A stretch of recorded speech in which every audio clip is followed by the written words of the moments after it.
আমি একজন media person, আপনারা সবাই জানেন। গত 2-3 দিন ধরে আমার একটা ভিডিও সোশ্যাল মিডিয়াতে প্রচন্ড পরিমাণে ভাইরাল, যে সিমরান জাহান তানভীর কট খেয়েছে। এই ঘটনাটা আসলে কোথা থেকে শুরু, ঘটনাটা কিভাবে ঘটছে, আর ঘটনাটা কতটুকু সত্য, আমি সব বিষয় নিয়ে কথা বলার জন্য আজকে আপনাদের মাঝে আসছি।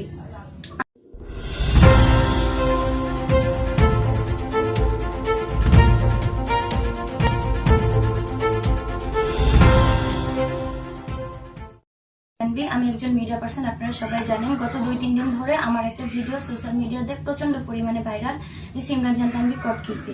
এই ঘটনাটা আসলে কোথা থেকে শুরু, ঘটনাটা কিভাবে ঘটছে, আর ঘটনাটা কতটুকু সত্য, আমি সব বিষয় নিয়ে কথা বলার জন্য আজকে আপনাদের মাঝে আসছি। আমার কলেজে বাচ্চাটিকে দেখতে পাচ্ছেন, এটা আমার বাচ্চা। এই বাচ্চা কিভাবে হইলো, এই বাচ্চার বাবাকে, আমি সম্পূর্ণ বিষয়টা আপনাদের মাঝে এখন তুলে ধরবো। নীলফামারী জেলা কিশোরগঞ্জ উপজেলা 3 নং নিতাই ইউনিয়ন 1 নম্বর ওয়ার্ডে রায়হান সরকার জয়, পিতা জাকারিয়া সরকার। ওই ছেলের সাথে আমার পরিচয় হয় ফেসবুকের মধ্যে। আমি যেহেতু একজন মিডিয়া পার্সন, তার সাথে আমার ফেসবুকে যোগাযোগ হয়। সে আমাকে বিভিন্ন সময় বিভিন্নভাবে প্রেমের প্রস্তাব দেয়। আমি তার প্রেমের প্রস্তাব অস্বীকার করি, তারপর তাকে গালাগালি করি, তাকে ব্লক মারি। ব্লক মারার পর রায়হান সরকার জয় আমাকে বিভিন্ন সময় বিভিন্নভাবে ফেক অ্যাকাউন্ট থেকে নক করে, বলে যে সে নাকি আমার সাথে 2 মিনিট কথা বলতে চায়। তারপর 2 মিনিট কথা বলার পর তার সাথে আমার একটা সম্পর্ক হয়, প্রেমের সম্পর্ক। তারপর তার সাথে আমার একটা শারীরিক সম্পর্ক হয়। তারপর আমি জানতে পারি যে রায়হান সরকার জয় 2022 সালে একটা মেয়ের সাথে বিয়ে করে, মেয়ের নাম হচ্ছে তানিয়া, চড়াইখোলাতে বাসা। তারপর 2023 সালে রায়হান সরকার জয় একটা 11 বছর মেয়েকে অপহরণ করে, যেটার জেলে সে 14 দিন জেলে ছিল, নীলফামারী কারাগারে ছিল 14 দিন। আমি এই সমস্ত বিষয় জানার পর তার সাথে সম্পর্ক থেকে বের হয়ে আসতে চাই। রায়হান সরকার জয়ের সাথে আমার একটা ভিডিও ছিল, শারীরিক সম্পর্কে যে ভিডিও, সেটা দেখে আমাকে ব্ল্যাকমেইল করে। আমি যদি তার সাথে সম্পর্কে না থাকি, সে এটা সোশ্যাল মিডিয়াতে আপলোড করে দিবে, আমাকে ব্ল্যাকমেইল করে। আমি যেহেতু একজন মিডিয়া পার্সন, আমার এখানে সম্মান আপনি কন্টেন্ট ক্রিয়েটর, আমি যেহেতু একজন কন্টেন্ট ক্রিয়েটর, আমার মানহানি হবে এই ভয়ে আমি তার সাথে সম্পর্কে থাকি এবং তাকে বলি যে আপনি যদি এতই আমাকে ভালোবেসে থাকে তাহলে আপনি আমাকে বিয়ে করেন। তারপর সে তার এক বন্ধুর বাড়িতে কিশোরগঞ্জে আমাকে নিয়ে যায়, তার ফ্রেন্ডরা থাকে, তার এলাকার যে মেম্বার 1 নং ওয়ার্ডের 3 নং নিতাই ইউনিয়নের 1 নম্বর ওয়ার্ডের মেম্বার শাফিউর রহমান, ওনার ছেলে সিয়াম থাকে, তারপর হচ্ছে নাজমুল নামের এক লোক থাকে, আরো কয়েকজন থাকে। তো ওরা এরকম একটা সাদা পেপারে আমার সিগনেচার নেয়, আমার জন্ম নিবন্ধনের কাগজ নেয়। এটা হচ্ছে আমার জন্ম নিবন্ধন, আমার জন্ম 2010 সালে। সে আমার থেকে আমার জন্ম নিবন্ধনের কাগজ নিয়ে সে আমার বয়স বাড়ায় ফেলে 18 বছর করে ফেলে। সাদা কাগজে সিগনেচার করার পর আমি তাকে বলি যে কবুল কেন বললাম না। সে আমাকে বলে এখন তো তোমার 18 বছর বয়স হয় না, যখন 18 বছর বয়স হবে তখন তুমি কবুল বলিও। আমি জানি সে আমার হাজবেন্ড, তার সাথে আমার বিয়ে হয়েছে। তো বিভিন্ন সময় বিভিন্ন জায়গায় তার সাথে আমি যাই, আমার পেটে বাচ্চা চলে আসে। আমার মামি বিষয়টা জানে যে তার সাথে আমার প্রেমের সম্পর্ক ছিল। অতিরিক্ত বমি হওয়ার কারণে আমার মামানি বিষয়টা আমাদের বাড়ির সবাইকে বলে। আমার বাবা আমার মাকে মারধর করে, আমাকে বাড়ি থেকে বের করে দেয় আমার বাবার সাথে বর্তমানে আমার এইগুলা কারণে আমার সাথে কোনো যোগাযোগ নাই। তারপরে আমি রায়হান সরকার জয়ের বাড়িতে যাই। রায়হান সরকার জয়ের বাবা জাকারিয়া সরকার আমার গায়ে মারধর করে, আমাকে বাড়ি থেকে বের করে দেয়। আমি থানায় মামলা করতে যাইতে চাইলে তারা ভয় পায়, কিশোরগঞ্জে আমাকে আর জয়কে বাসা ভাড়া নিয়ে দেয়। বাসা ভাড়া নিয়ে দেওয়ার পরে জয়ের মা, জয়ের বোন সিরাজগঞ্জ থেকে আসে, জয়ের 4টা বোন, 3-4টা বোনই আসে আমাকে বাচ্চা নষ্ট করতে বলে। তার বোন জয়ের 4 নম্বর বোন জয়ের উপরে যেটা আছে তার নাকি বিয়ে হয় নাই, আমি বাচ্চা নিলে নাকি তার বিয়ে হবে না, তাকে নাকি সবাই বুড়ি বলবে, এই জন্য আমাকে বাচ্চা নষ্ট করতে বলছে। আমি যখন বাচ্চা নষ্ট করতে অস্বীকার করি, আমাকে মারধর করে, আমার হাত কেটে দেয়, আমার গলাতে ওড়না দিয়ে এরকম ওড়না দিয়ে আমার গলা চিপে ধরে। আমি হসপিটালে ছিলাম কিশোরগঞ্জে 3 দিন। তারপরে আমাকে মারধর করার পর আমার বাচ্চা পেটে থাকা অবস্থা আমার পেটে মারধর করে। আমাকে আমার আম্মু কিশোরগঞ্জ হসপিটালে ভর্তি করার একটু সুস্থ হওয়ার পর আমাকে আমার আম্মু বাসায় নিয়ে আসে। বাসায় আসার পরে আমি আমার আম্মু সহ কিশোরগঞ্জ থানায় যাই মামলা করতে। কিশোরগঞ্জ থানায় মামলা নেয় না, ওই সময় হচ্ছে ওসি ছিল পলাশ চন্দ্র, উনি মামলা নেয় না। উনি একটা অভিযোগ নেয়, নিয়ে বলে যে আপনারা যান, আমি ছেলের ফ্যামিলির সাথে কথা বলে তারপর আপনাদের সাথে কথা বলবো। তারপরে 2-3 দিন পর আমাকে আর আম্মুকে থানায় ডাকে, আমি আর আম্মু থানায় যাই। থানায় যাওয়ার পর উনি বলে যে ওরা টাকা পয়সা নিয়ে বিষয়টা শেষ করতে যাচ্ছে, আপনাদের মেয়ে এখনো ছোট, আপনার টাকাটা নিয়ে বিষয়টা শেষ করে ফেলেন। আর আমার বাচ্চাকে জারজ বলা হয়, এটা জাকারিয়া সরকার আমার বাচ্চাকে জারজ বলে, তারা আমার বাচ্চাকে অস্বীকার করে। আমি বলি যেহেতু আমার বাচ্চা জারজ, তাইলে আমার বাচ্চার ডিএনএ আসুক, প্রমাণ হোক, এজন্য আমি বাচ্চা রাখে দিছি। পরে যখন তারা মামলা নেয় না, আমি টিভিতে সাংবাদিকদের নাম্বার ম্যানেজ করি। সাংবাদিকদের নাম্বার ম্যানেজ করার পরে এসপি অফিসে তারা আমাকে যাইতে বলে। ওই সময় শেখ হাসিনার পতনের আন্দোলন চলতেছিল। আমি এসপি অফিসে যোগাযোগ করার পর এসপি স্যার তখন ছিল মকবুল আঙ্কেল, উনি থানায় কথা বলার পর তার মামলা নেয়, রেপ মামলা 9-এর কতে মামলা হয়। এটা হচ্ছে 9-এর কতে মামলা। মামলার মেডিকেল রিপোর্ট, ডিএনএ রিপোর্ট সবকিছু আমার পক্ষে থাকে।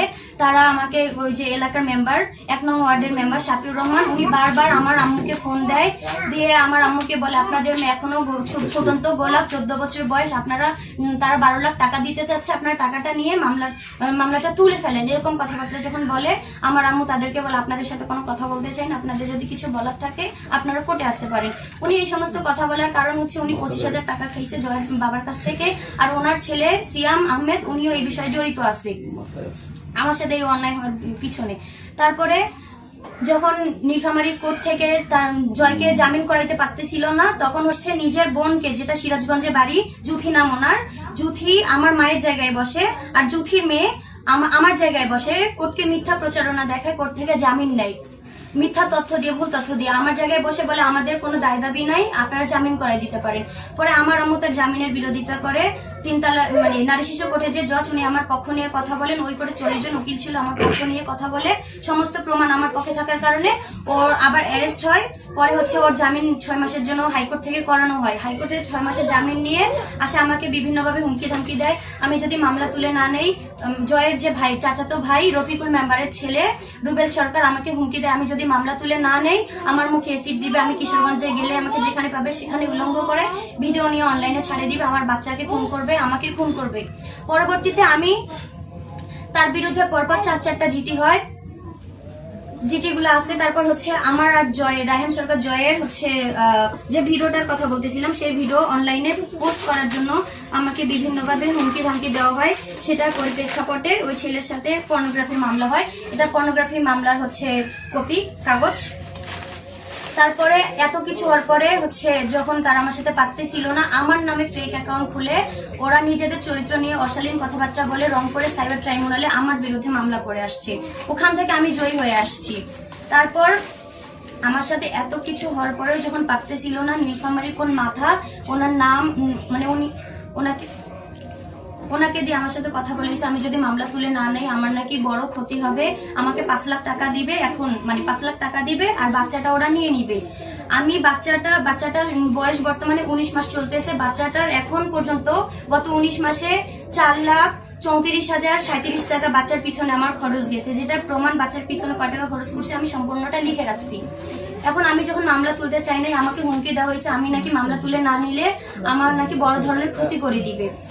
আমি এইগুলো সব প্রমাণ, কল রেকর্ড সবকিছু আমার কাছে আছে, আর আমার কাছে আমি প্রুফ দেখাইতে পারবো।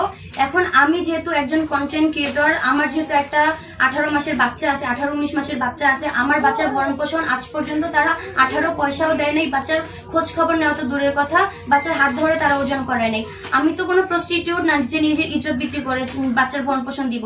সেখানে আমার একটা ফেসবুক অ্যাকাউন্ট আছে, আমি সেখান থেকে আমার একটু ইনকাম আছে, যেটা দিয়ে আমি আর আমার বাচ্চা চলি। আমার কিডনির সমস্যা, আমার আম্মু ইপিজেডে চাকরি করে, তার পক্ষে তো আমার আর আমার বাচ্চা, যেহেতু সে শুরু থেকে বুকের দুধ পায় না, তার পক্ষে তো ইপিজেডে চাকরি করে এত খরচ বহন করা সম্ভব না, যেটার কারণে আমি মিডিয়াতে আসছি, মিডিয়াতে কাজ করতেছি। এখন আমার বাচ্চার যেহেতু ভরণ পোষণ আমাকে সামলাইতে হয়, সেটার জন্য আমি ভিডিও করতে গেছি আপনার কচুকাটার ওইদিকে। ওই ছেলের বোনের বাড়ি হচ্ছে কচুকাটায়, ওই ছেলের নানার, রায়হান সরকার জয়ের নানার বাড়ি হচ্ছে কচুকাটায়। ওরা দেখছে আমাকে ওখানে যাইতে, ওখানে আমাকে দেখার পরে ওই ছেলে আসছে আমাকে বলতে যে তুমি এখানে কেন? আমি বলছি আমি ভিডিও বানাইতে আসছি। এই কথা বলার পরে বলে তুমি সাইডে আসো। রায়হান সরকার যে আমাকে বলে সাইডে আসো। আমি বলছি কেন? আপনার সাথে তো আমার কোনো কথা নেই, আপনার সাথে যা কথা হবে সব কোর্টে হবে।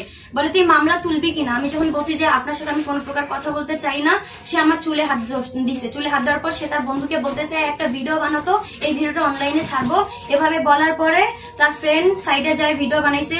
রায়হান সরকারের দুলা ভাই শামীম, উনি আমাকে মারধর করছে। রায়হান সরকারের ভাই রুবেল সরকার, জাকারিয়া সরকার এরা সবাই আমাকে মারধর করছে, ওখানে আমার চুল ধরে মারছে। আপনারা ভিডিওটা ইতিমধ্যেই দেখছেন, আমার পেটে লাথি মারছে, আমার বুকে লাথি মারছে, আমার চুল ধরে মারছে, আপনারা সবাই দেখছেন। এই ভিডিওটা তারা নিয়ে আমার যেহেতু অনলাইনে একটা ভালো পরিচিতি আছে সিমরান জাহান তানভি, সাথে লিখে রাখছে যে সিমরান জাহান তানভি কর। গত 2 বছর ধরে আমি একা মামলা চালাচ্ছি, আমার বাচ্চার ভরণ পোষণ আমি একা দিচ্ছি, আমার মামলার এখনো কোনো অগ্রগতি দেখতে পাচ্ছি না। আমি আপনাদের সবার কাছে রিকোয়েস্ট রাখবো, আমার যদি কোনো ভুল হয়ে থাকে, এত কম বয়সে যদি আমি কোনো অন্যায় করে থাকি, 14 বছর বয়সে যদি ওই ছেলের সাথে সম্পর্কে যেয়ে থাকি, আপনারা নিজের মেয়ে মনে করে নিজের ছোট বোনের দৃষ্টিতে আমাকে দেখে আমাকে ক্ষমা করে দিয়ে আমার পাশে থাকবেন। আমার বাচ্চার মুখের দিকে তাকায়, আমার মুখের দিকে তাকায়, আমাকে নিয়ে এভাবে ট্রোল করা বন্ধ করে দিবেন, না হলে আমাকে আমার বাচ্চাকে সুইসাইড করতে হবে। আমি এত কম বয়সে এত কিছু, একটা 16 বছরের বাচ্চা হয়ে 15 বছর থেকে আমি আমার বাচ্চার দায়িত্ব কর্তব্য পালন করতেছি, আমার পক্ষে সেটা করা এখন অসম্ভব হয়ে গেছে।